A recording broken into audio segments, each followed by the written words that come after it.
Aspirasi yang Pak Kausar di kampung-kampung Dulica Masjid yang nabi lung abihan masjid na bantuan ke masjid dalam abihan na bantuan dari Plimblok untuk kalinya na bantu habisnya selain ji untuk anak muda apa saja yang aspirasi yang perlu kamu tanya ke dia pasti dibantu sabi oleh Bang Kausar. Manfaat ji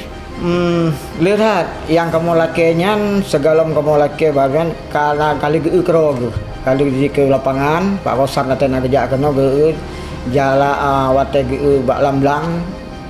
saluran cacingan kali kerja manfaat di kurung kampung bahwa untuk pertanian saluran air agak abehan apa PII dari irigasi raya air lancar. Ya, kamu harapkan Pak Kausar untuk bisa kali nyolong ya kan. Habisnya yang kedua kamu harapkan desa kamu